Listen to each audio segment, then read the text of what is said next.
Okay. Jason?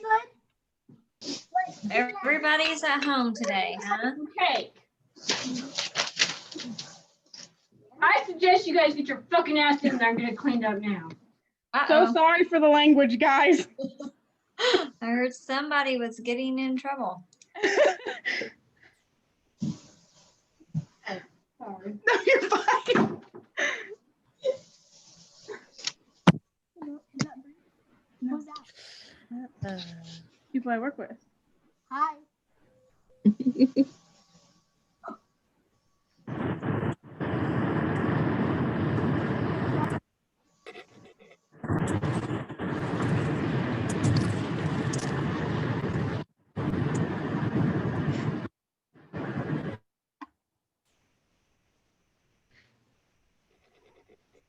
All right, I'm going to start taking, see who all is here.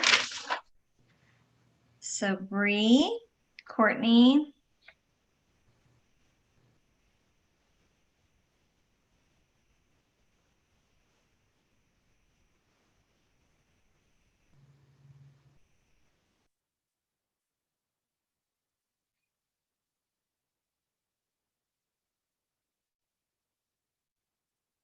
Lisa, Stephanie, Susan. I see Madison. Yep, Madison.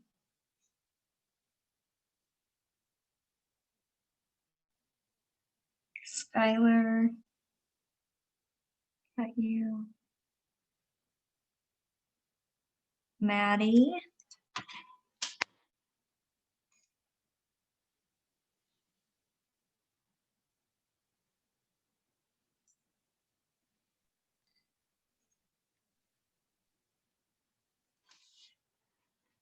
Okay, let's see. Hi, Rosemary. Hi, Dana. How are you? I'm good. How are you doing? I'm good, thank you. I like your Christmas trees in the back. Oh, thanks. Yeah, I was like anxious to put up Christmas decor this year. Need a little bit of, happiness, right? I agree. Rosemary, did you cut your hair? I did. Oh my gosh. I know. I cut 8 inches off. Oh my gosh. I So what like it. happens when we That don't looks see so each other for like 4 cute. days? It's a lot does shorter than look what I good. wanted, so I almost feel bald, but I'm working it. There you It's go. really cute. It is Thank cute. you. You should see Very. it in the bun. I don't feel like I have anything. My Maybe head if I is a lot cut mine, wider though. I bet it is. maybe if I cut mine, I wouldn't just wear it like this. There you go. I'm finally getting mine cut tomorrow after April, so I'm excited. Oh gosh. Well, when you're pregnant in a pandemic, you don't go anywhere, so I haven't had it cut since April. It's been fabulous. My grays would be awful by then. How short are you gonna get it?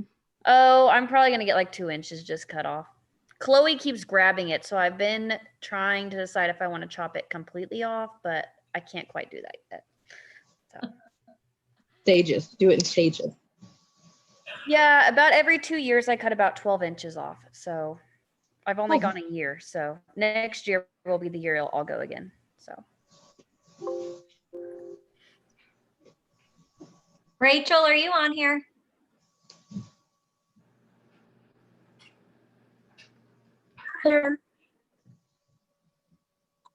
I think I heard you. Did I hear you, Rachel?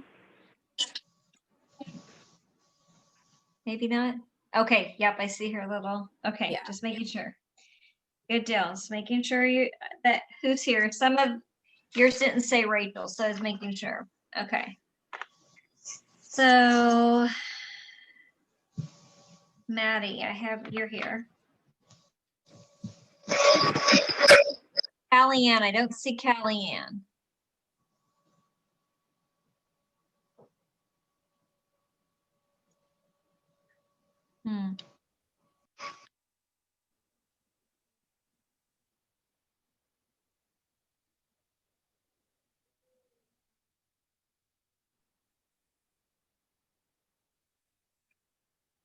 Miss Jane?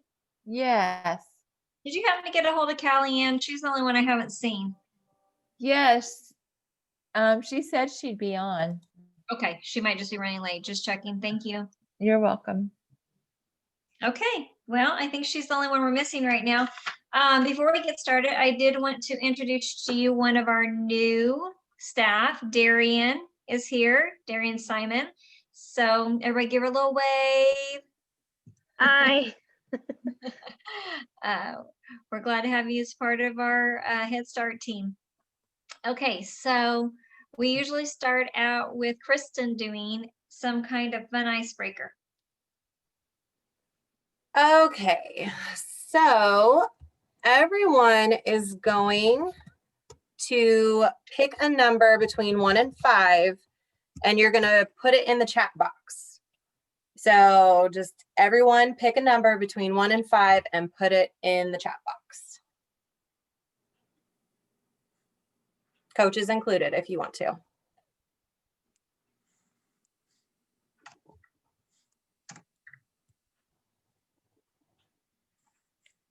Bree, 15. Yeah, I know. I was like, Bree. All right. Has everybody put theirs in? I'm attempting to, but technical difficulties. I don't know if I have a chat option. Oh, are you doing on your phone, Stephanie? I'm on like a Kindle Fire deal. Oh, okay. So 2. How about we'll just say 2? We're doing the new hire also right now. Where am I at? Is that you, Teresa? I'm hear muting her. myself. Okay. All right. So I'm going to go just down the line, and what you're going to do is based on your number, you're going to tell me whatever number that is of great things. So I can go on ahead and start. I'll pick the number 4. So 4 great things that are going on in my life right now are my health, my family, work, and Christmas shopping. I'm having really good luck with my Christmas shopping so far. So Haley, you picked 3. Can you name 3 great things that are going on right now? 3 great things that are going on right now. My son just turned 1. The second one would be my health, and then the third one would be spreading holiday cheer. Good. Rachel, did you get your mic fixed? If you didn't, you can just type it in. Can you guys hear me? Yep, I can hear you. Do you have three great things you can name right now that are going on in your life? Well, it was great to wake up this morning, and I have a really awesome husband that I love, and it was a good time to be off of work and take a little break. Yeah, we kind of got some extra time, didn't we, Rachel? Yes, ma'am. We thought we were going to come back yesterday, and then they're like, no, you guys can have another week. So yes, that has been nice. Susan, you picked 4. Can you name 4 great things that are going on right now? Yeah, my family, we're all healthy. My daughter's almost crawling across the floor at a little over 5 months now. Oof. And hoping to go to Texas for Christmas. Oh, So that's what we're hoping for. that's good. Rosemary, you picked 2. Can you name 2 great things that are going on in your life right now? I'm going to say my family and my health. And actually, I just got all my Christmas trees up. So my goal was to have a Christmas tree in every room. So how many Christmas trees is that? I have 4 right Oh. now. Then I have like a small little one in the bathroom, I guess, if you want to call that one. That's cool. I wish I had the space, but I also have cats, and I could just imagine it's hard with one tree, keeping cats out of it and trying to have a tree in every house or every room in the house. Madison, you picked 3. Can you name 3 great things that are going on right now? Yeah. Our health, finances, and Christmas shopping. Awesome. Kaylee, 3 is like the lucky number. Everyone picked 3. Kaylee, you picked 3. I know I was gonna go low because I knew it was gonna be listing something, but okay, first of all, let me say, Rosemary, life goals. I want a tree in every room so bad. But my tree decorating takes me forever because I was telling people this the other day, I'm very particular about my ornaments and I kind of overdo it. So I would say the first one is I'm almost done decorating my tree. Maybe I need to go buy more ornaments for it. Being home with my husband and our dogs has been really nice. And health for us too. Good. Jane, you also picked 3. Okay. So I'm gonna say my health. So thankful that it's great that I'm still healthy. I have an awesome husband that I've got to spend extra time with. And I have my tree up. It's up and got lights, but that's all. But at least it's up. There you go. Skylar, you said 2. Can you name 2 great things that are going on? Currently, I almost have my Christmas shopping done. I just have to finish buying for my brother. And my job. I just became lead teacher. Yay! Congratulations. Thank you. We're so excited. Skylar is awesome. Courtney, you picked 4. My family's health. Christmas shopping is almost done. A stable job, and I don't have to worry about being off work due to COVID. So that's a plus. And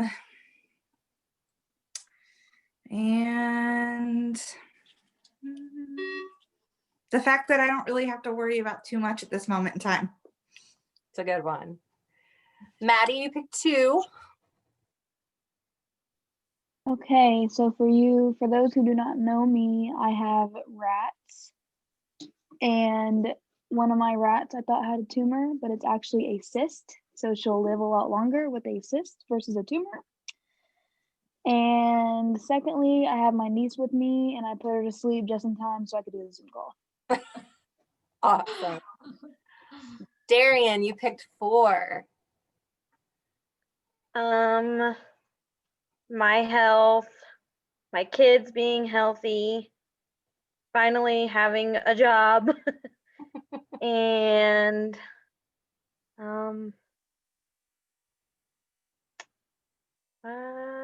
just thankful that my parents have been helping me a lot. So I'm really grateful for my parents. That's awesome. Hannah, you picked 4.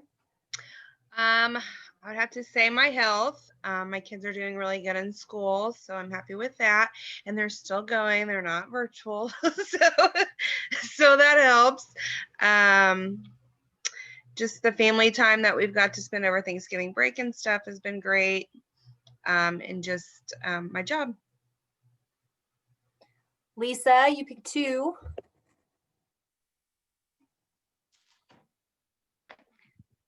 Okay, my first one is my son and his wife had the COVID, but they're doing really good. They didn't get it real bad. So I'm really glad about that because they're in Minnesota.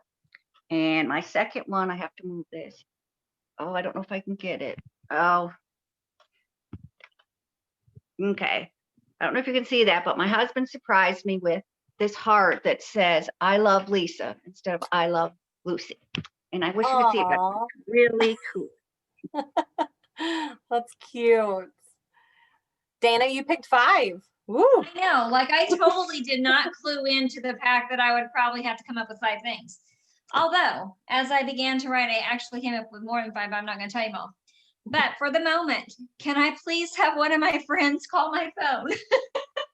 Yeah, I cannot find it. And Callie Ann said she's waiting in the waiting room and it is not showing up. So I'm hoping Jessica that said my she phone can't get rings in and either. it's not on silent. Okay, Dana, so Jessica said she can't get in either. so it's not showing up either, that they're trying to get in, it is not showing up. So I need to let them know. And I didn't want to get on the computer. I want to do it through my phone. So, okay, hold on. Let me find it. Sorry. I'm calling her.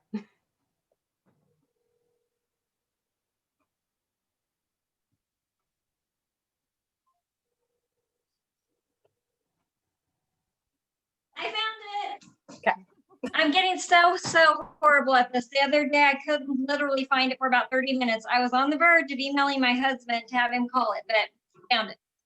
Okay, so the things I'm thankful for. Well, my marriage, number one.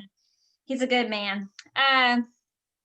Also, for the holidays, everybody was healthy and everybody was here for Thanksgiving. So I had 6 Rugrats run around here, which was so wonderful.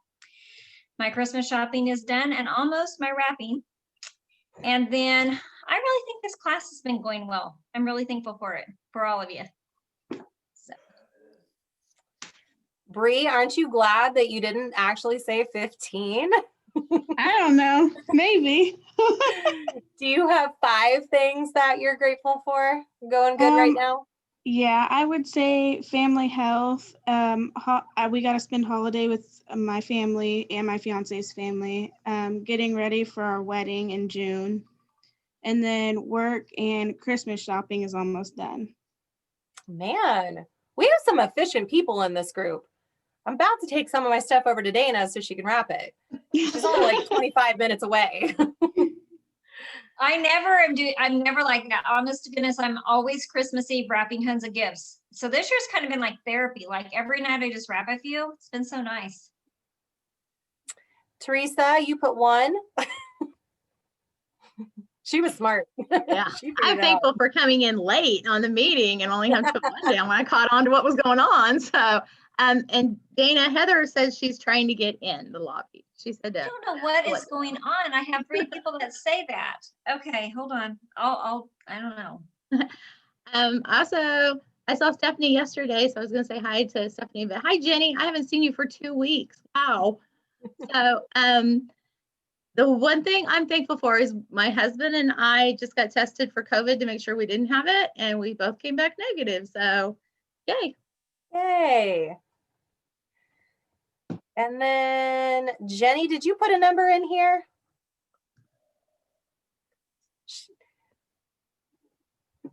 I couldn't figure out how to do it. So well, you want to pick a number and tell us how many you're grateful for? Yes, 2. Okay. My family and be able to spend time with them this last couple weeks. Okay, that's a good one. Is everybody gone? Did I get everybody? It's not showing you in there. Okay. You're lucky because last year when we played this game, I did between 1 and 10.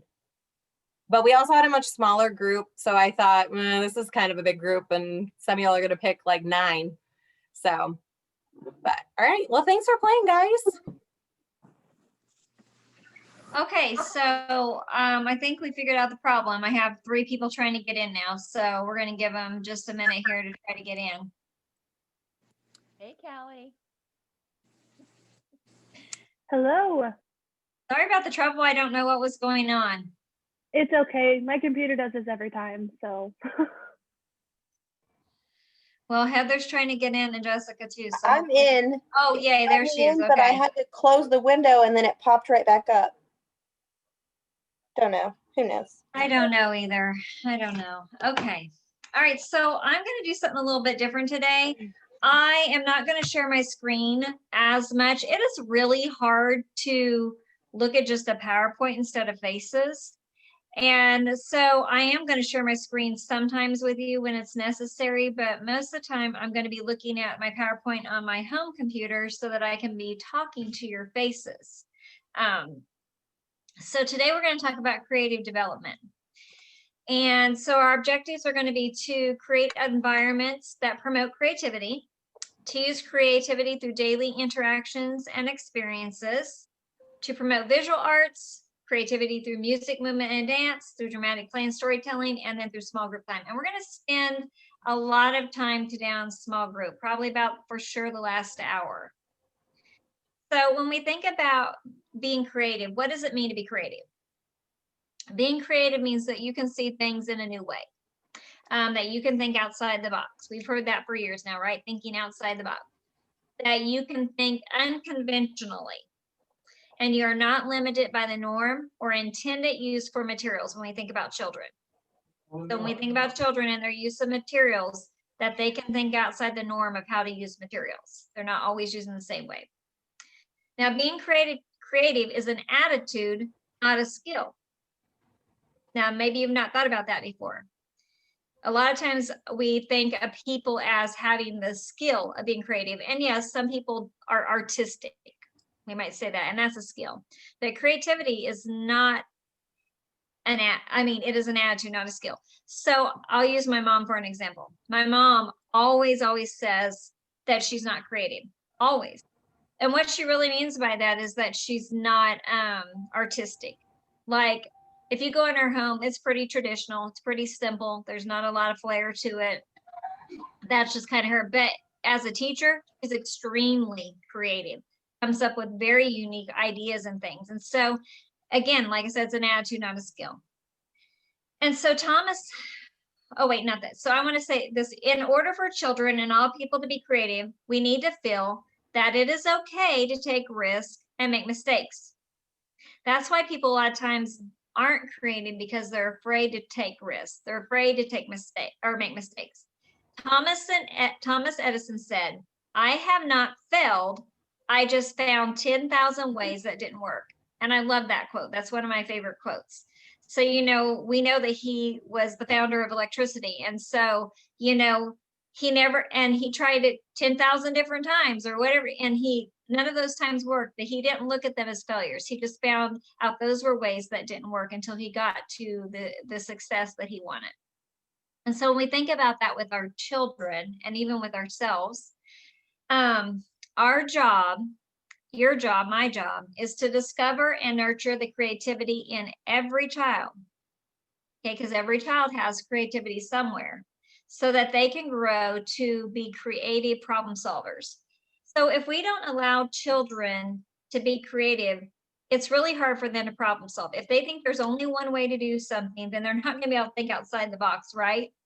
It's going to be very hard. And some children, that skill doesn't come naturally to. They have to be taught to be able to think outside the box. And when we just say, do it like this, do it like that, do it like that, then we take away that creative piece that they could have. I remember this very clearly with my boys. So when my boys were little, you're raised in a certain way and you kind of think a certain way. And so I remember teaching them to color. And elephants are gray, right? So, when they wanted to use different colors, I remember, and I was a very young mother, okay, very young. I had my first child at 17. So, and not to say that's excusing, but I just didn't have the knowledge on a lot of things that I should have. And, I was always trying to teach them the right way, the right way. And so I feel like for several years until I got into Head Start, I kind of stunted their creativity. No, we do things this way. Elephants are gray. They're not green. They're not purple. They're not yellow. And, so they had a little bit of a hard time thinking outside the box when I started wanting them to, because they were used to me telling them how everything should be. And so we want to think about that with our children, that we're not doing that to them, that we're not stunting their creativity. So when we think about creating environments that promote creativity, we want to design the learning environment in a way that supports creativity. So by that, I mean, children should know that they're free to be themselves. Now, does that mean they never follow rules or instructions or structure? No. But within that, there should be opportunity for them to be themselves, to take risks, to stretch their minds and ideas in the setting, in your setting that you're providing for them. So let's think for a minute. I want you to think about, where is your paint in your area? And do you even have it out? And if you do have it out, how is it set up? Is it easily accessible to the children? Or no, or they have to ask for it?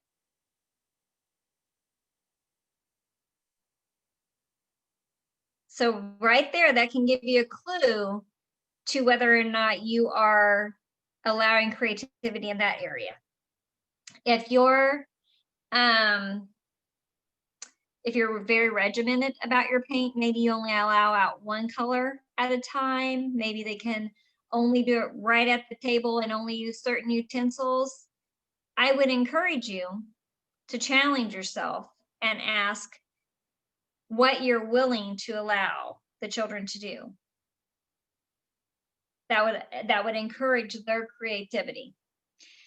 You know, so a lot of times children want to paint and we have easels. And I realize that not everyone can fit at the easel. Like, you know, like 2 people typically can fit there. So what could you do to make paint available to more than 2 children?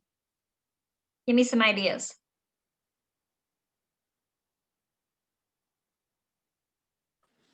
Have it out at the table. That's an And easy you one, also- right? And you also could use like watercolors, and then those are easier to use at the table as well. They are. Yeah, so those are some good ideas. I mean, I think sometimes we make it hard and we make it difficult. And honestly, I think that we create behavior issues because it's really simple. If you have 4 children that want to paint, you can just put a couple at the table and a couple at the easel rather than go through the whole, you know, fuss of I wanted to paint. I'm sorry you have to wait. Now, that being said, sometimes it's appropriate for children to learn to wait. So I'm not saying that you should never make them wait, but I'm saying let's weigh it. Let's weigh it. You know, what's going to be the most productive thing to do? Okay.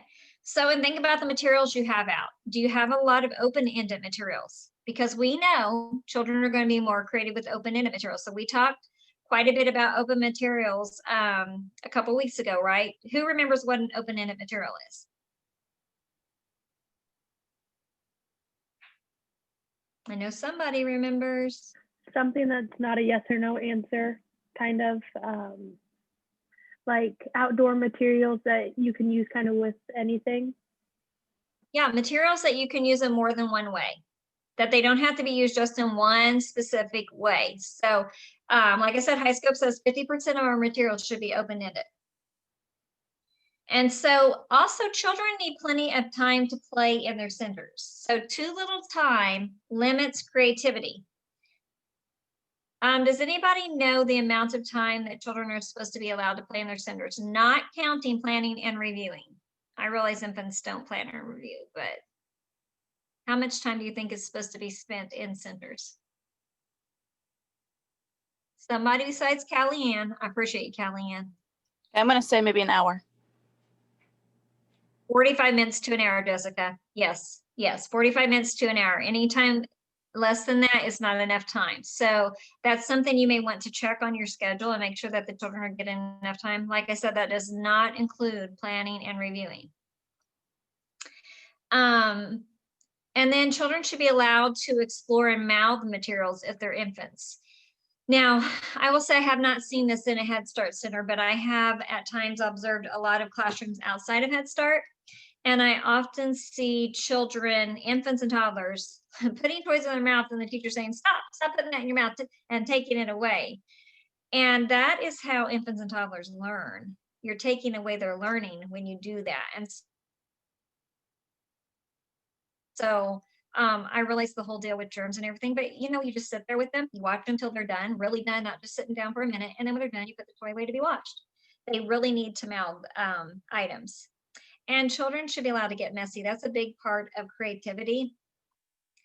If you think back to your childhood, how many of you like made mud pies or jumped in mud puddles or what else kind of messy things did you do? Share with me some of the messy things you did as a child.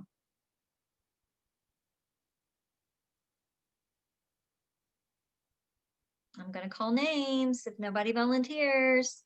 Play-Doh. Me and my sisters would spill milk on the floor and roll around in it. I have never heard that one, Madison. Spill milk on the floor. What was the point? What were you guys doing? Just to get under my mom's skin. It wasn't really anything. Okay. Well, I bet that really worked well. What else? What else did anybody do? I don't know if it would be messy, but I like to go frog hunting, so I brought frogs in and got them all over the house. My mom loved that. No, that's completely messy. Yeah. Like, we really loved when I was my aunt came in and we were taking a bath with them. That was lots of fun. Explaining that. Some new stuff today. What else? What else did you guys do? I always did Play-Doh. Go ahead. Play-Doh? I used to have a salamander, so I'd go digging for worms. And then I was I'd bring, wondering if anyone say worms. 15 worms in the house, and it'd terrify my mom, but I always fed the salamander the worms. So I don't know. Uh-huh. But wasn't I it used to so catch much? crawdads in my grandma's creek. Oh yeah. That I was- used to watch my brothers do that. I wasn't. Yeah, I watched. yeah, it hurts to get pinched. Uh-huh. Jenny might remember Reasoner Park. Remember Reasoner Park? That's where they would do that, the boys. Anything else? Anybody want to share anything else? We lived on a farm, so we did like messy stuff every day. We like, I don't know, played in the garden and played with the farm animals and walked through the pond because somebody would dare you. We had boy cousins, so they would dare us to walk in the middle of the pond and we would cut our feet and we played in the trash. I mean, we did all kinds of weird stuff. So I'm listening to y'all and I'm thinking, wow, I was a weird kid because we did all kinds of crazy stuff on the farm. I see a couple of you shaking your head. So you know, you all lived in the farm. You just don't want to talk right now. I get it. Get it. Well, and I had brothers, and so we did a lot of dirt digging, a lot of building car things in the sand, roads. We lived behind a timber, in front of a timber. We went down the timber. I remember riding their Tonka trucks down our alley. Crazy stuff, that you come in scratched up and dirty, and that was the funnest stuff, right? That allowed for the most creativity, right? Risk taking. Might have got hurt sometimes, unfortunately, but those are the times we remember when we think back as happy times.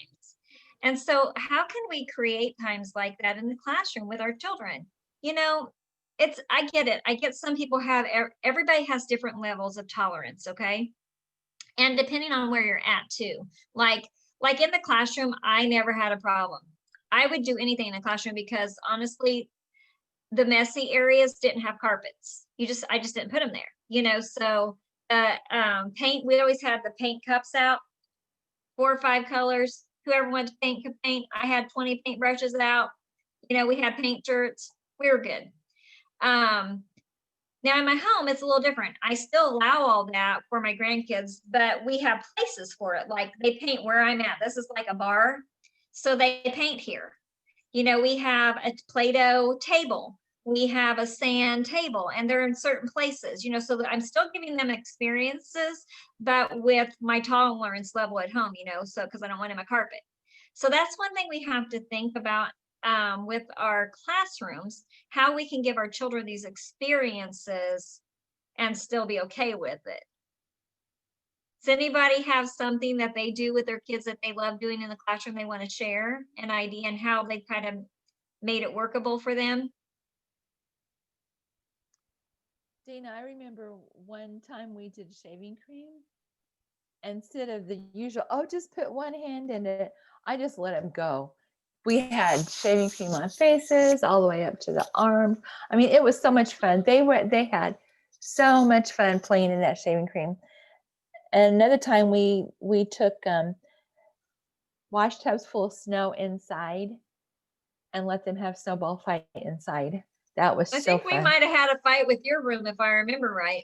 Yeah, at Horseman, out in the hallway. So much fun. Yeah, and one time I will say this. So one time I had bought tons of tape, like masking tape, like colored masking tape, like 8 rolls. And I thought, I'm just gonna let the kids tape up the room. Yeah, that one might not have been a good idea. I had chairs taped up for months that I couldn't get the tape off. But you live and you learn. But yeah, there's some fun things that you can do with kids. So we want to let them get messy. And we want to just allow them to express themselves creatively all throughout the day, during music time, outside time, group times, center times, all throughout the day. We want them to be able to express themselves creatively, appropriately, of course. So thinking about infant toddler settings. Infants and toddlers, they explore using all their senses, right? I mean, very much their oral, but also, they're very hands-on, they're smelling, they're developing their sight. So we want to allow uninterrupted time to explore and to become involved in activities. We want their attention span to increase. We want to allow them time to really play. And we want to encourage that. We want to create spaces where it's safe for them to be unconventional and incorporate a variety of sensory materials. So if we're honest, when our babies are at home, there's probably a lot of things they don't get to do at home that that you want to allow them to do at school, right? Even preschoolers, like most preschoolers don't get to play Play-Doh at home or scissors at home, right? That we let them at school. And so thinking about your babies, you know, you want to provide these experiences for them. You want lots of open-ended materials. You want to display those materials on open shelving that the infants themselves can crawl over and access if possible. You want to include different kinds of toys for them: teething rings, balls, rattles, squeaky toys, all different kinds of containers, stacking toys, blocks, textures. And you want to place objects and materials near them so that they can work with them. And provide toddlers with a range of materials that engage all their senses as well. Then when you think about preschool rooms, again, they need uninterrupted time to explore. That's what work time is all about. And we want to encourage that again. Again, create safe places where they can be unconventional. Provide lots of open-ended materials, display materials on open shelving, and allow them also to display their creations.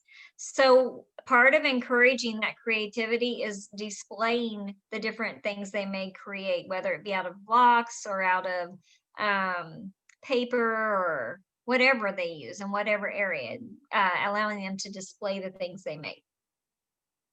So ask yourself these questions for a minute. Does my environment allow children to roam and explore freely? Can children access materials independently? And what materials can they not access independently and why? Am I providing materials that engage all 5 of their senses? How long do children want to spend exploring different materials in my room? Does the time seem appropriate? Now think about this. Where do they spend most of their time engaging? Think about their areas. Think about where they spend most of their time. And how can I support children to use materials in different ways? Okay, we're going to talk about that a little bit. A couple of those questions are important because when you think about where they're spending most of their time, so if all the children want to go to house and block and toy, but nobody wants to go to art, there's probably a couple reasons. Either the materials in art are not stimulating enough or they're not sure how to use them. And that goes for any area, whatever area that they're not wanting to go to. So you would need to look at ways to provide them with the understanding of how to use those materials, or put out materials that are going to get their interest.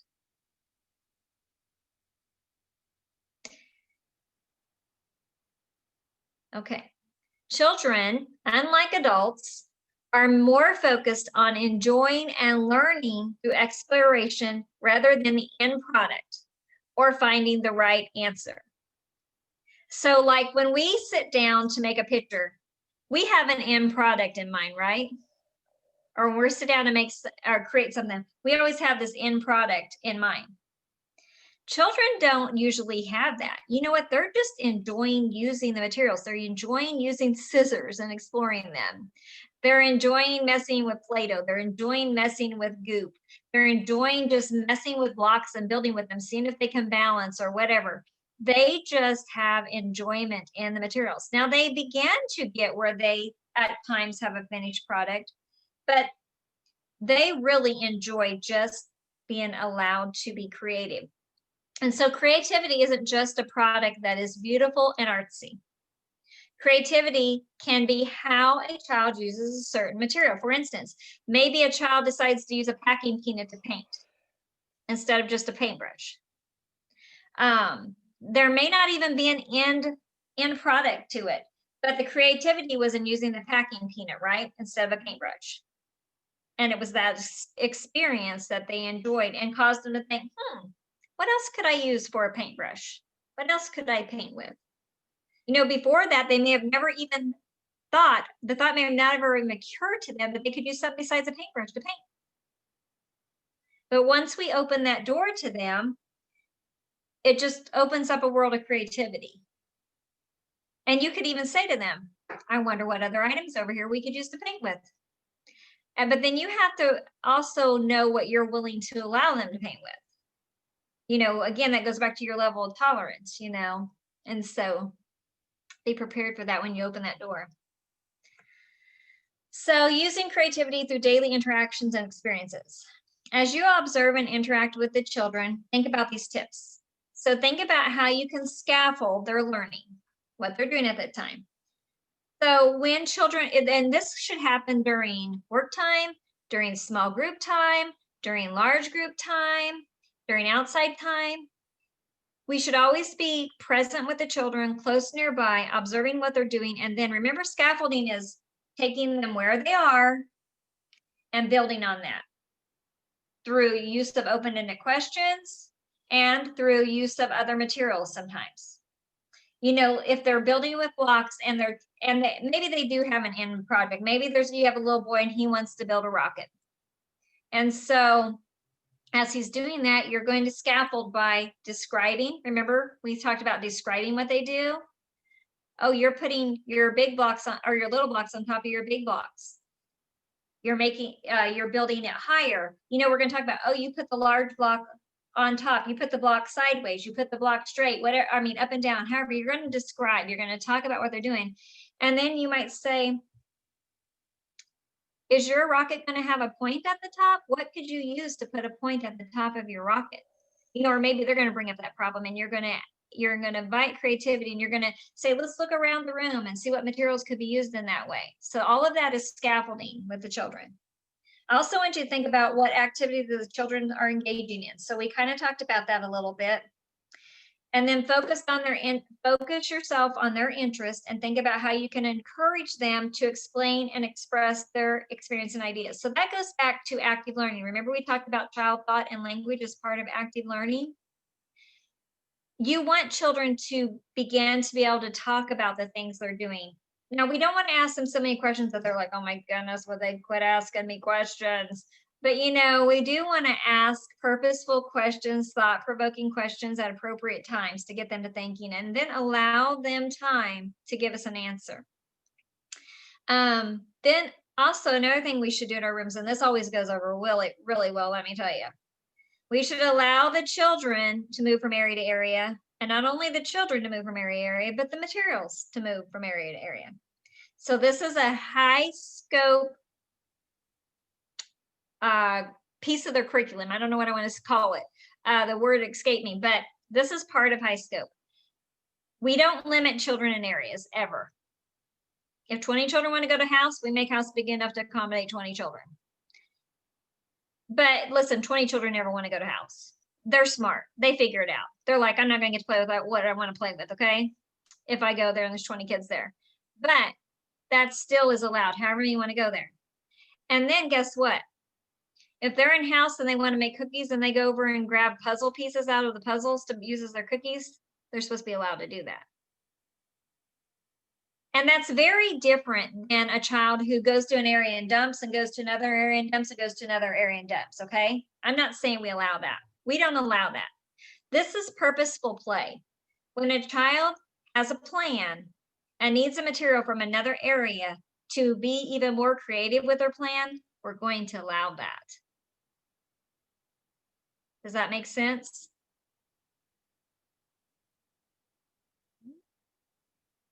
Yeah. Are the puzzle pieces going to get put back up when cleanup time where they go? Yeah, we're going to make sure that, yes, they take them back to the correct area and the puzzle pieces get put back up where they go.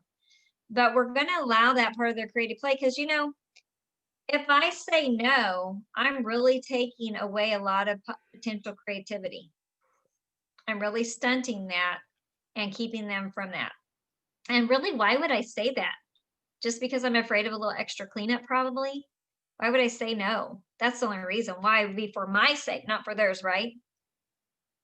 So we got to think about why we do what we do. Okay, and then we also, again, we've talked about this before, but we want to make sure children can save their artwork or their construction in some way. Now, I think we have discussed ways about that. Does anyone allow that right now, and how do you allow that? Talk to me about that. I have like a whole wall, the whole art center, and they like pick the spot they want to hang it up, they hang it up. Or they have a drying rack and they say, I want to take this home. It goes on the drying rack. I take it upstairs to folders. Okay, good. That's great for art. What else? What if a child builds a structure? Do we have a way? Does anyone have a way that they allow them to save that? Yeah, I put it up on a shelf and I tell them that it will be there the next day for them to finish. What do you do if you have another child that wants to play with those materials? Well, that's where I'm stuck, Dana. Jessica, I just knew you would have an answer for me.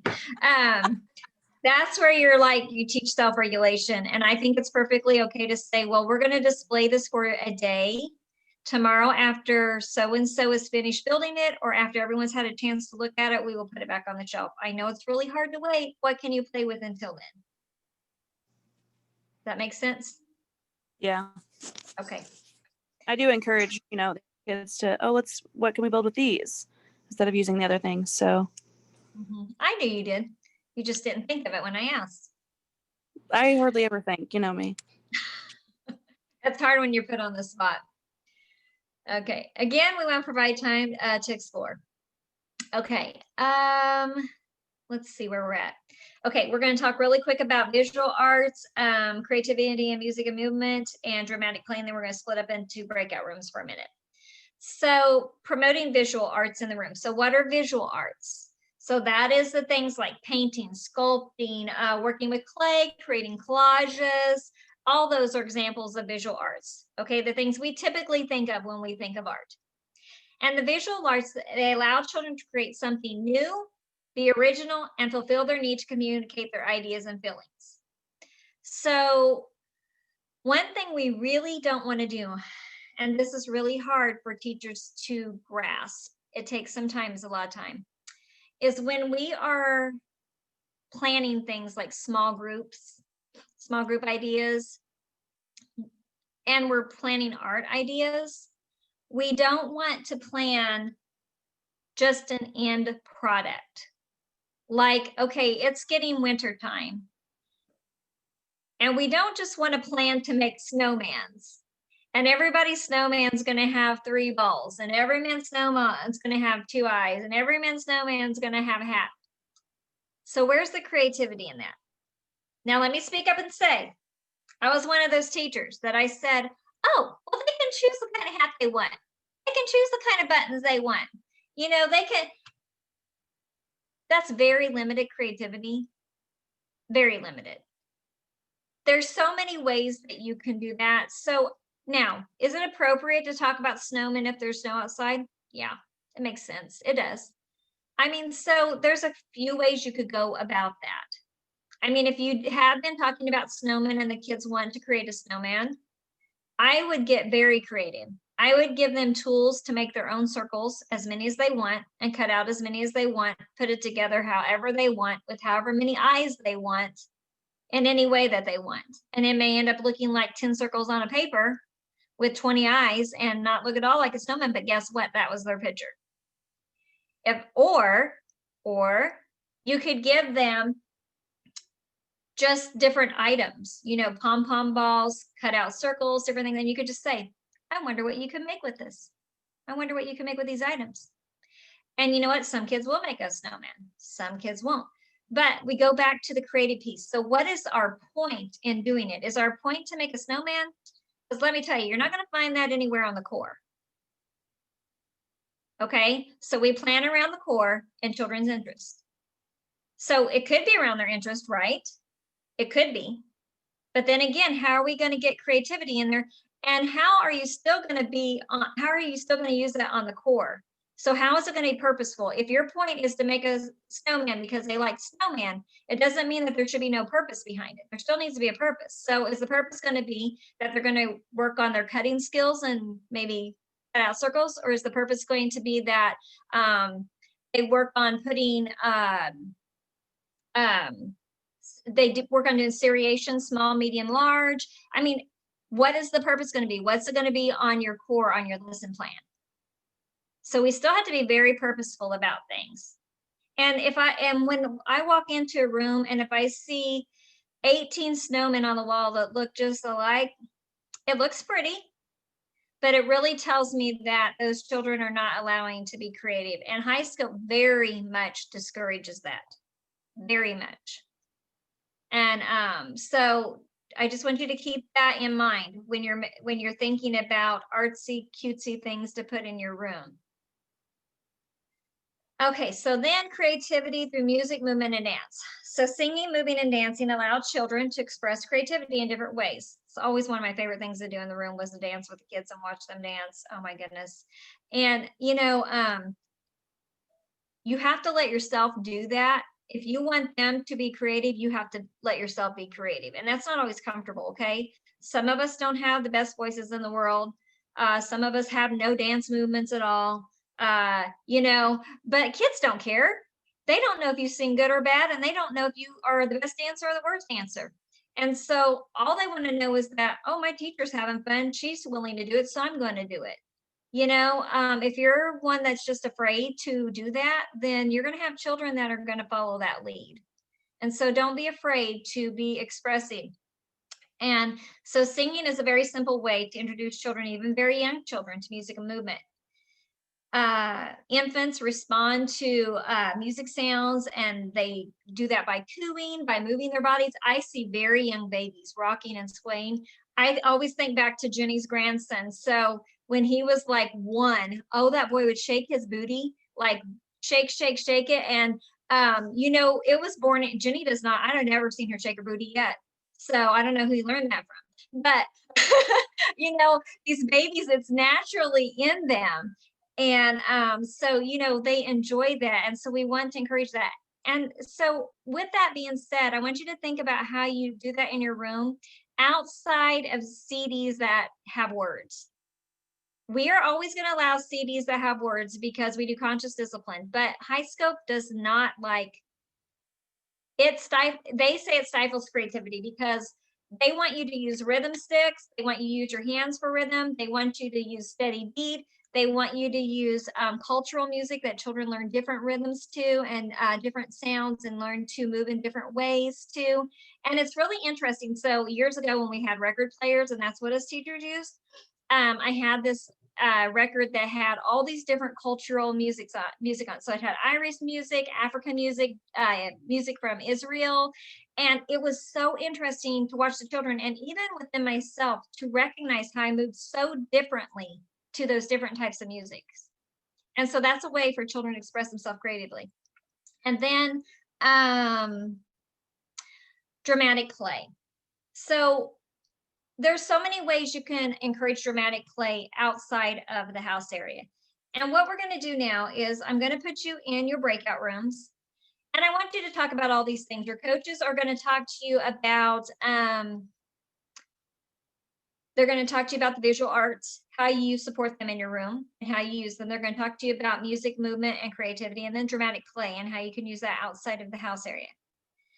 And so you're going to go in your rooms for about 7 minutes, but I need to let you know that you're not necessarily going to be with your regular coach this time. Angie had something come up that's is keeping her away. And then also we were trying to separate infant teachers with infant teachers a little bit and 3 to 5 with 3 to 5 a little bit for some activities we're going to have later. So just don't be too surprised if you're in a different room. Okay, so we're going to start with Kristen. And Kristen, you're going to have Hannah. If I can find you, Hannah, there you are. Did Olivia get on? I don't think she got on. Okay, Bree, you're with her, and Rachel.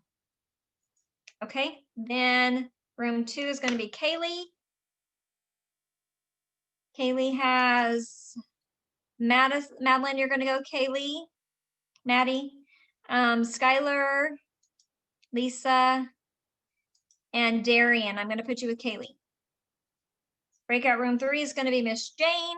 She's going to have Susan, Rosemary, Callie Ann, Jessica, and Madison. Sorry, this takes a minute, ladies. And then the last room is going to have Teresa, Stephanie, Jenny, Heather, Haley, and Courtney. And you're going to be in there right now for 7 minutes, okay? Miss Dana. Yes, I'm ma'am. Sorry, I had to step away. What are we talking about? Okay, you're talking about how they support the visual arts in their room, how they support creativity through music movement, and dramatic play. Okay, thank you. Okay.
I think I said your grandson, but I meant Jacob, period, LOL.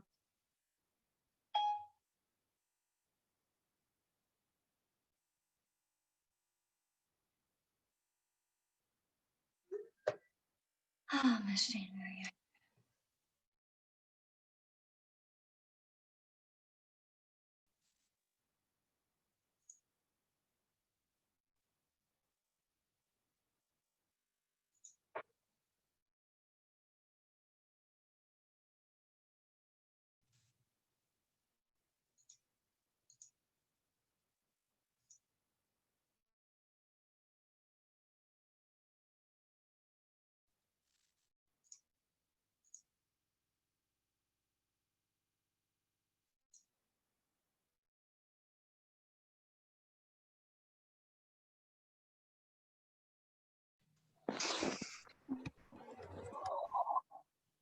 So I thought that went by pretty quick.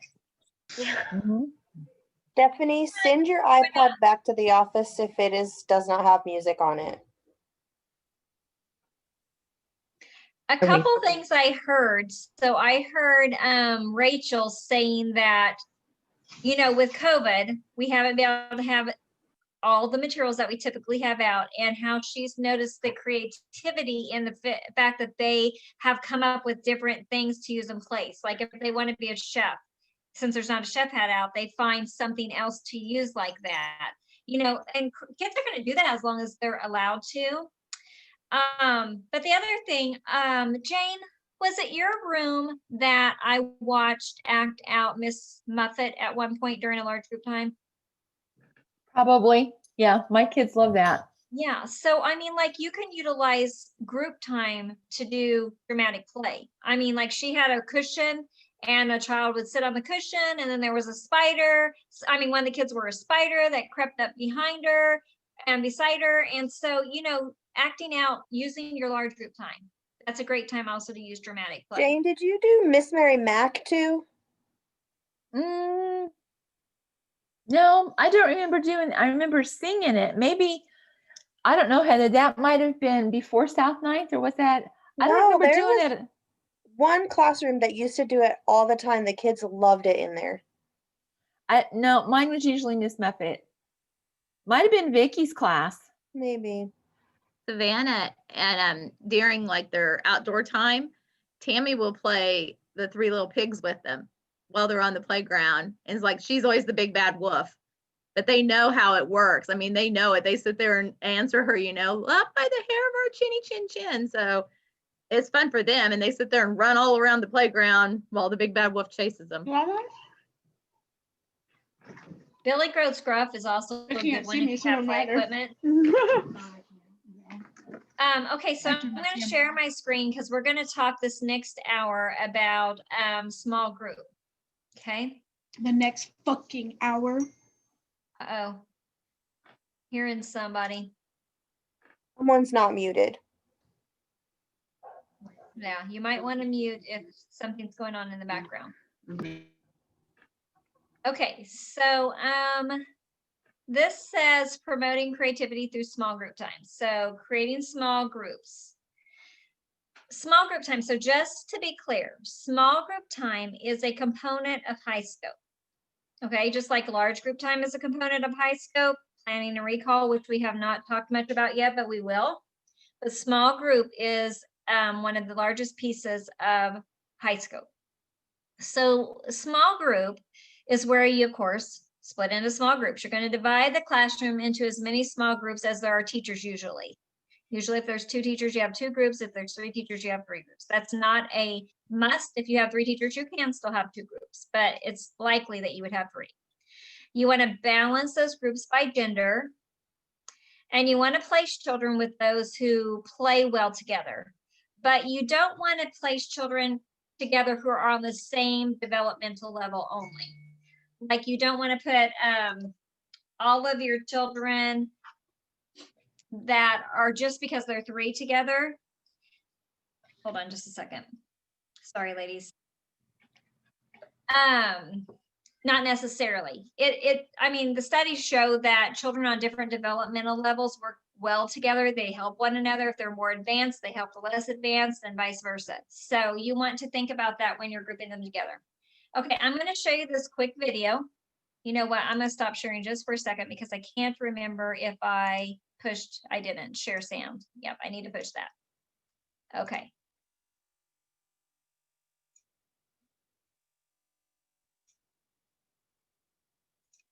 Sorry, I didn't have this ready. I should have had it ready.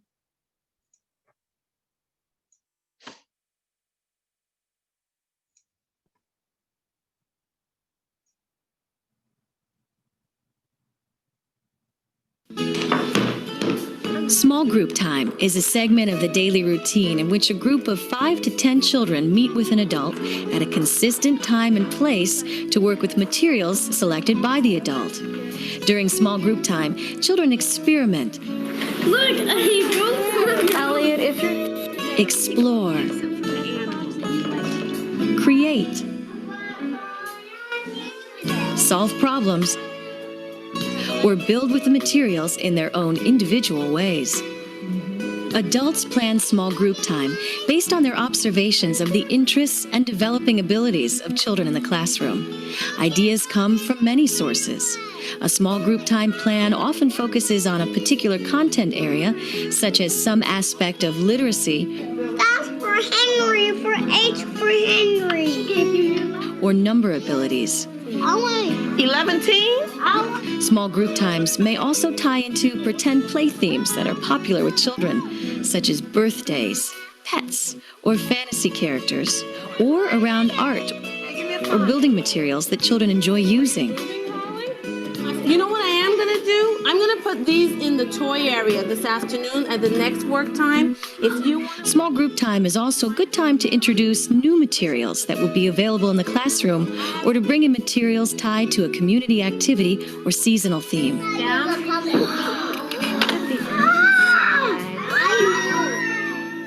At the start of the activity, adults usually have an individual set of materials ready for each child. The adult introduces the activity by making a brief statement. As children work, the adult moves from child to child, so all children receive attention. The adult observes, listens to, and imitates the way children play and use language, and looks for ways to support children in pursuing their ideas. When you're finished putting the last few letters, A warning is given as the activity draws to an end, and the adult and the children put the materials away.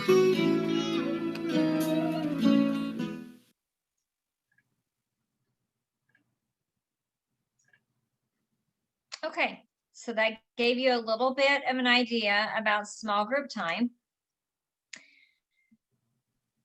Hold on a second here, I'm sorry. Okay, so small group time is an excellent time to foster creativity. And what does creativity at small group time look like? Well, it allows time for exploring new ideas and materials. Probably about 20 minutes is the average time of a small group. The children, they need time to explore the materials in depth. Children continually presented with new media are never able to gain control over or develop a skill in it. So by saying that, what I mean is that if you introduce scissors one day and then you don't introduce them again for 2 weeks, children are not going to master that. So if your purpose in the small group activity is to build fine motor skills, you need to continue with that with activities that involve scissors and fine motor skills over several days.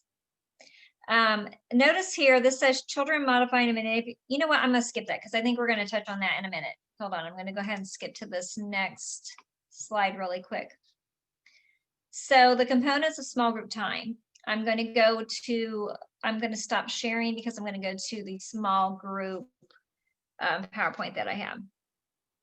Small group time. Do any of you remember me talking about active learning when we talked about large group time? So active learning has 5 ingredients in it, and it's the main piece of high scope.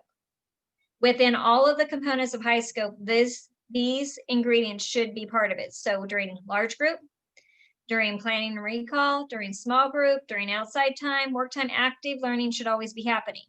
Active learning involves materials, manipulation, choice, child language and thought, and adult scaffolding.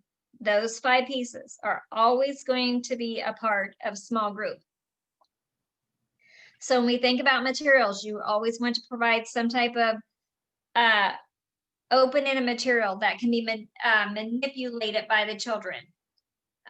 You want to provide choice. Now, when I say choice within an activity, that doesn't mean they get to choose whether or not to be part of the activity as a 3 to 5-year-old. They do as an infant toddler.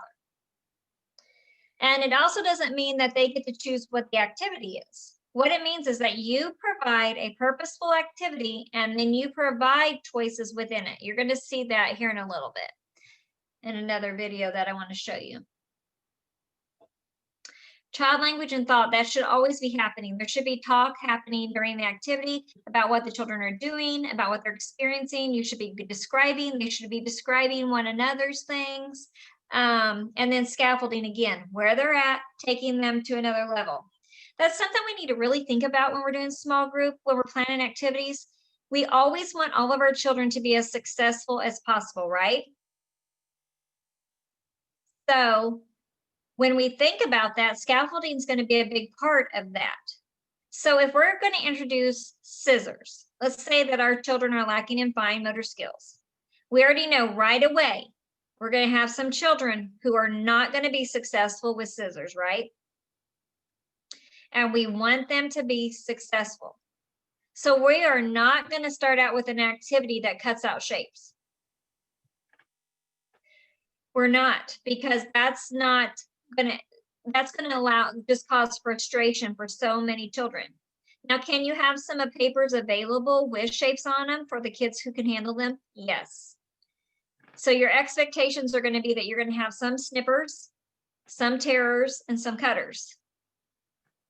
And then you're going to have materials available for all of those. Maybe you're going to have some tissue paper for the tearers, you know, and you're going to just supply different types of materials and different types of things that they can cut, because we want our children to be successful, but we also want them to be challenged, right? Where they're at, and take them to the next level. So if I have someone who is a snipper, I'm going to give them different sizes and types of paper that they can cut on and just snip, so that they can get really good at their fine motor skills. And next time, maybe they can start going forward. Or maybe even that time I'm going to provide some papers with lines so that maybe they're going to try to move that scissors forward. I don't know. I'm probably going to have some kids who put their scissor in there and they just tore it, right? So I'm going to have some tissue paper that they can be successful with that with. And then I am going to have some with maybe some very distinct shapes for those children who are ready for that. So you just have to think about your activities and how they can be successful, how they can be and how they can be scaffolded. Okay, so you should also make sure always that we have a beginning, a middle, and an end. We've seen that in the video. I kind of talked about that. We're going to talk about that a little bit more here in a few minutes.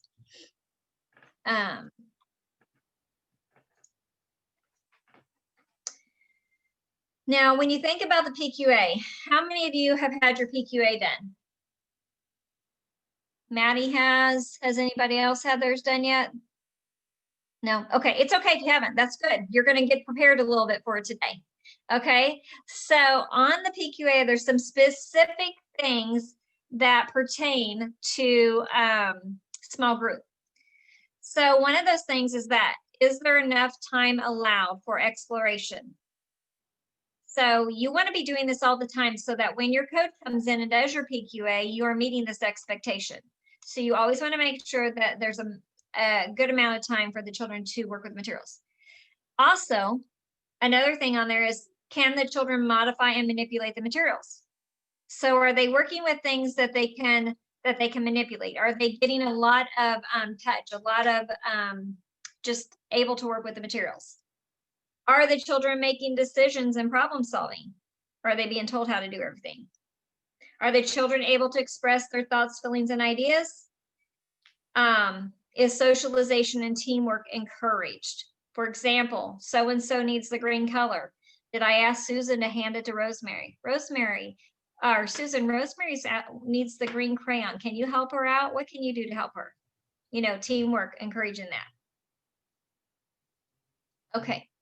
I have one more video that we're going, wait a minute, I might be lying to you. No, okay, I have one more video I'm going to have you watch, and then we're going to break up in rooms again. And we're going to talk about this video. Okay, let me share my screen.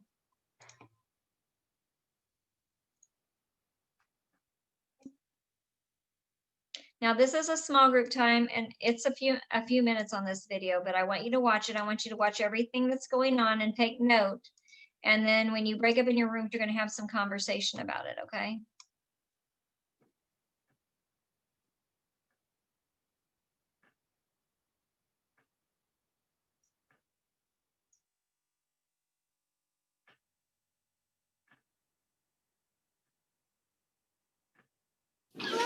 So, you know what our job is going to be today?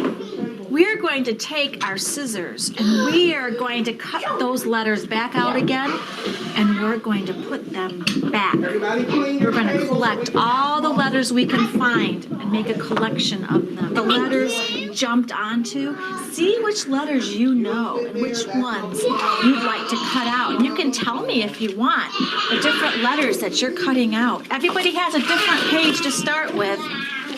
See if you can see the letters to put back in the book. You want to look for a letter P?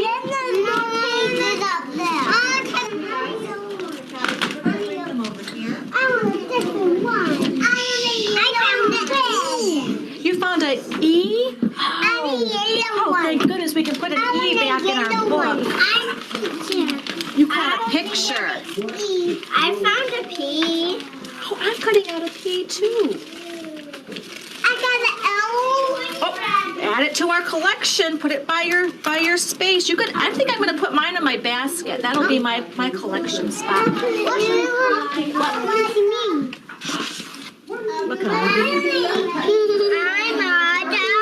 Are you ready to put your collection on a piece of paper with some glue? Yep. That's the next part. I'm done some glue. Okay, I brought some glue if you'd like to use glue. Okay. Here you go. Pass the glue to the next person after you choose one. I want orange. I'm cutting. I'm making my list on my paper. What letters have you found, Olivia? Ooh, raspberry. Oh yeah, that's the letter that's in Talia's name. Remember what that one's called? Sometimes. That's the T, isn't it? When you're finished putting the last few letters off of your paper, put the tops on your glue and put your glue away. But I didn't get scissors go in the one in the middle, hon? Hi. I was small group at your table. What'd you guys do?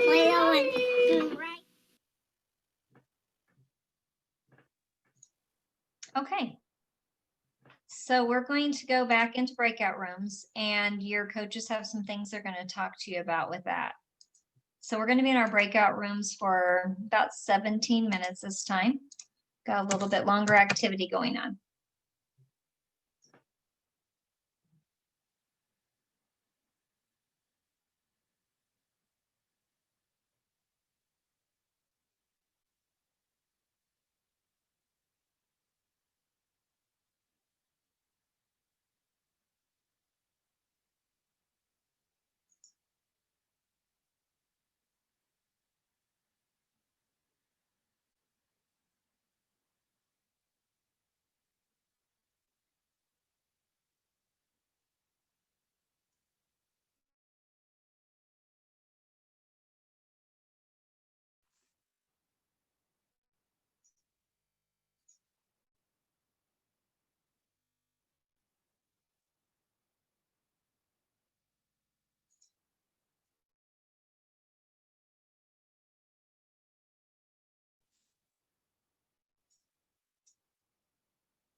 We're in the same group I was just with.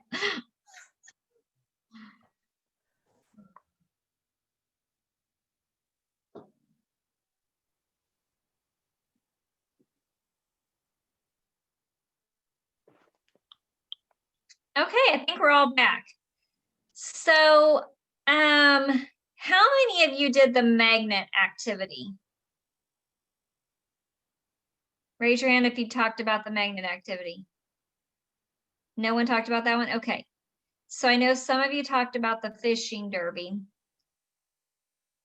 We have a few minutes. I'm going to very quickly read this one to you. I want you to get a good idea of what an appropriate and an inappropriate small group looks like. So let me pull this up really quick, and then I'm going to read it to you. Okay. I'm sorry. This was my fault because I just stuck with the questions. I didn't even go to the magnet and the fish. Oh, you're fine. You're fine, Teresa. I was like, my group is like, I got the loser lady teaching. Don't worry, Teresa. We didn't either. We were just talking about the questions. Listen, if you guys are having, no, if you're having good conversation about what you have, that's all that matters. That's all that matters. But I do want to read this to you. Okay, so as I read this, it's not very long. Don't worry, it's not very long. Beginning, middle, and end of an activity. I want you to think about if materials are provided, if manipulation is happening, if there's choice, child, thought, and language, and if there's adult scaffolding, okay? This won't take long. Okay, here's a magnet magic activity, okay? So it says, oh, sorry, I lost it. Here we go. Get back here. Okay, here it is. Here's the beginning. Miss Connie is trying out a small group activity she read about on an internet teacher's website. She has a basket with one magnet and an assortment of items that are attracted to the magnet and some that are not. She also has a chart titled Magnet Magic with 2 columns separated by a vertical line. One column is labeled yes, the other is labeled no. Miss Connie says to the children, today we will explore magnets. I have a magnet and lots of other things. We will predict if each object sticks to the magnet or not. Let's begin. Here's the middle. Miss Connie holds up an item from her basket and asks the children, what do you think? Will this stick to the magnet or not? Some children say yes, some say no. Some ask what it is. Miss Connie explains what the object is and then asks, how many say yes, it will stick? Raise your hands so I can count how many yeses and how many nos. She counts out loud and says 5 yeses. Okay, now how many say no? It won't stick to the magnet. She says, Ramona, you can only vote once. Is it yes or no? You have to make a decision. You can't raise your hand for both. So which is it going to be? Yes or no? Ramona shrugs her shoulders and says, I don't know. I'll just put you down for a yes, says Miss Connie. And then she says, 3 no's and 5 yeses. Now let's see who wins. I'll try to pick up each object with my magnet to see if it sticks or not. This first one isn't sticking, so the no's win this round. Let's do it again with the next item. Miss Connie continues in this manner with all 10 items in her basket. Here's the end. When she finishes, Miss Connie says that each child may have a chance to find something in the basket that will stick to the magnet. She explains that they have only one turn to try something, and after everyone gets a turn, she announces it's time to go outside. Raise your hand if you think this is a great small group activity. Don't raise your hand. Please don't raise your hand. Okay. I want you to first think, what is the purpose of this activity? You think that there's a core item or an interest maybe?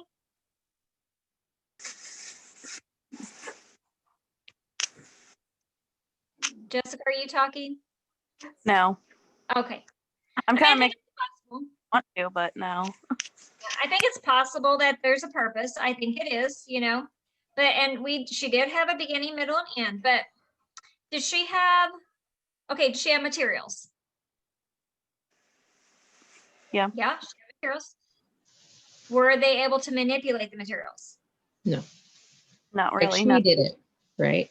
She did it. That don't count. Was their choice?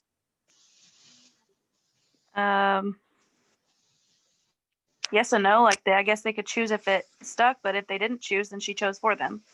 Right. So not a lot of choice, right? Was their child thought and language? No. None. Yes or no? That's it. What about adult scaffolding? No. Do you think this will stick, but not? Not really any elaboration, right? Mm-mm. Yeah. So this activity actually could have been really good if she maybe would have let the children go around the room and find their own items, right? They'd pick their own materials, they'd manipulate them. If they got to try it with a magnet themselves, if they got to predict really ahead of time, they could have said, I don't know, do you think yours is going to or not? Made some kind of prediction and then actually tested it out. Could have been a really great activity, right? It really could have. But unfortunately, she really didn't have any parts of active supervision in it. And so we want to think about that when we're planning our small group. I want you girls to get in the habit of checking out your activities and saying to yourself, am I going to have materials? Is there going to be manipulation? What kind of choices am I offering? What kind of child thought and language might happen? And how am I going to scaffold? I really want you to be purposeful in your planning.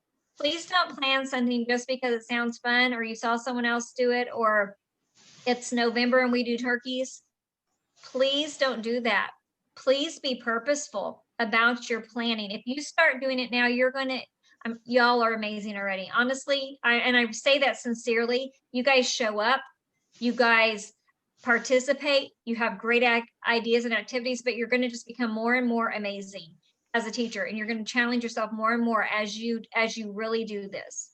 And so I want you to really get used to those 5 pieces of active learning and involving them in your planning.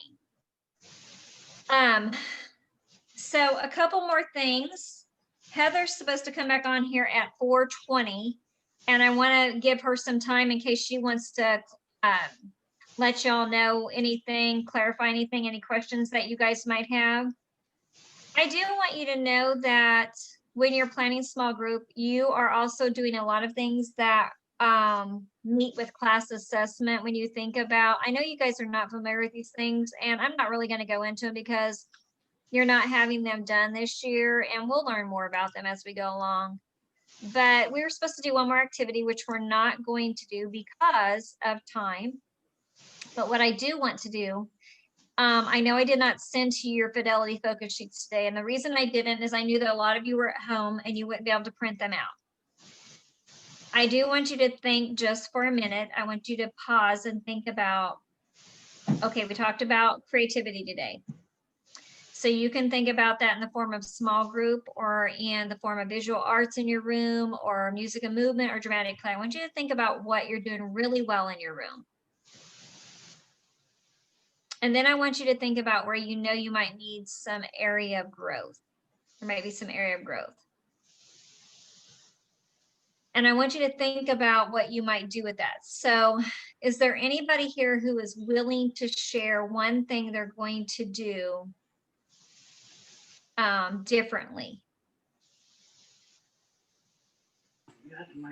Well, we normally just have one person painting at the easel and everyone else waits. Well, I'm definitely gonna have more than one person for sure. Awesome. Thank you for sharing, Jessica. Anybody else? I think dramatic play. I don't see a lot of dramatic play during work time. So like, I know like we have a whole tub of puppets that we've used for large group or small group. So maybe just have them out where they can get to the puppets. Thank you, Stephanie. Great. Anybody else? I'm sorry, Dana. My brother's here to pick up my niece. Okay. I'll be right back. No, you're good. You're good. It's all good. Okay. All right. Well, nobody else has anything to share? Anything they're going to do differently? Mine goes along with what Jessica said. We need more paint, more creativity in our art area. Okay, great. I appreciate that, Kelly. Art was always my favorite. So if you need some ideas, get with me. I can give you some good ideas. I know sometimes this one's hard to transfer down to infant toddlers, and a lot of what we focused on today was 3 to 5. But you know, with infant toddlers, it's just simpler.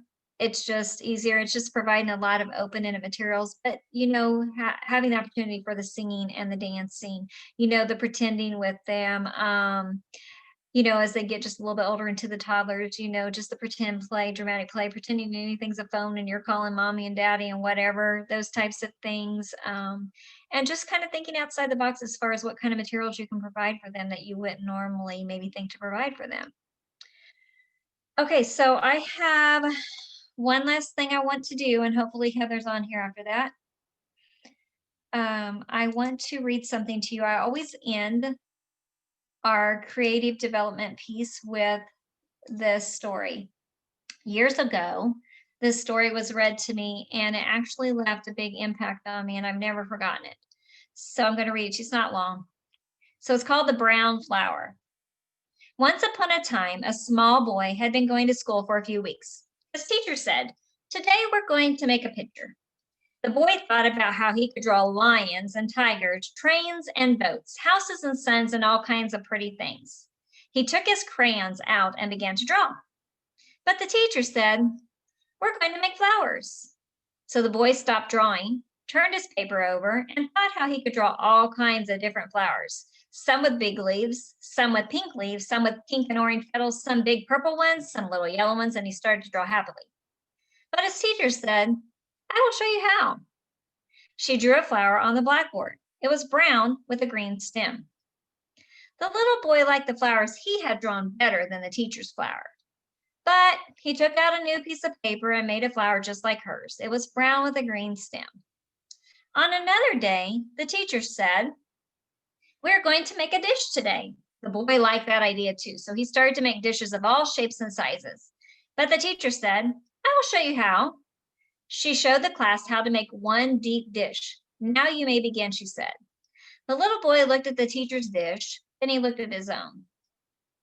He liked his dishes better than her dish, but he crushed them back into a big ball again, and then he made a deep dish just like the teacher's. And so it went on for many weeks. Then it happened that the boy's family moved to another city. On the very first day of his new school, the teacher said, "Today we're going to make a picture." The boy thought about how much fun it would be to draw a picture, and he waited. But his teacher didn't say anything. She just walked around the room. When she came to the little boy, she asked him whether he wanted to draw a picture. He said he did. He asked her what he should draw. "Anything you want to," said the teacher. The little boy looked at his blank paper and thought hard for several minutes. Then he picked up his crayons and started to draw. He drew a brown flower with a green stem. I love that story and I hate that story. I love that story because it made such an impact on me. about how we can truly stifle the creativity of children and how they can be made to think that there's only one way to do something. And they can be afraid to actually express that creativity because of the things that we say to them and the things that we teach them and do. So I would encourage you to think about that as you work with your children, and really, really weigh in the balance, you know, your struggles and what you want to allow the children, what you really want for the children, and how you can allow them to be more creative. And sometimes we just have to really take a good hard look at ourselves and say, so is this not happening because I am unwilling, or is it because the child is unwilling? And most often it's because of us. So Teresa said that's identical to a song, Flowers Are Red by Harry Chapin. I have not heard that. I had never heard that. You'll have to find that for us, Teresa, and share it. So I don't see Heather on here. Oh, here she comes. Here she comes. All right, perfect timing.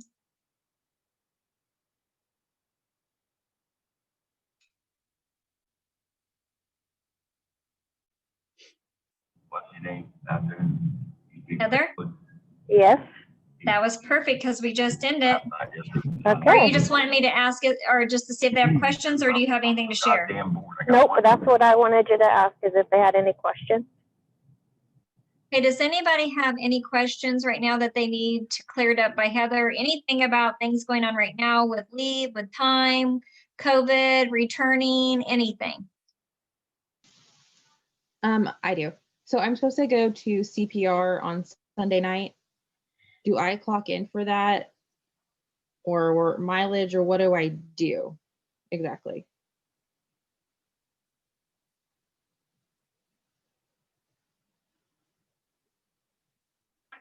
Hey, Heather. Oh, we lost her. Oh, there she is. Oh, I can hear you. Okay. We can hear you now. Did you hear what Okay. Stephanie's question was? No, I couldn't hear it. Okay. I'm supposed to go for CPR on Sunday night. Do I clock in or worry about doing any of that? You should get with your supervisor to see what they tell you to do. Okay. She told me just to do mileage, but I didn't know to do that with being clocked in. I You just should didn't get know. you should get paid for it the entire time. So your drive time and your class. Okay. Because we're requiring you to do it, so you should get paid. She should either enter the time for you or have you clock in and out, whichever she wants you to do. But I would ask her. Okay. And she can get clarification from Chris. Okay. Thank you. You're welcome. Is Any the other CPR questions? class still happening on Friday? Or not the The what? CPR, is the first aid class still happening on Friday? As far as I know, yes. Okay, perfect. Just wanted to make sure.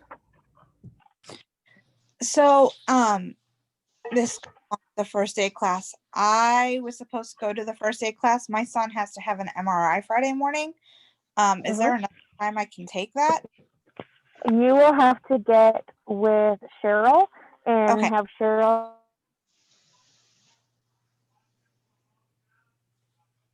I think we keep losing you, Heather.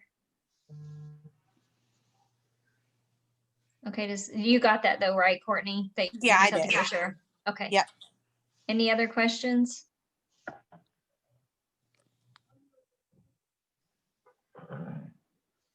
Okay, well, this is the last time we will meet until the first of the year. So everybody have a very happy holiday and Merry Christmas, and enjoy your week off. Okay. All right, Miss Jane, I'll email you. Okay. Okay. All right, ladies. Have a good night. Bye.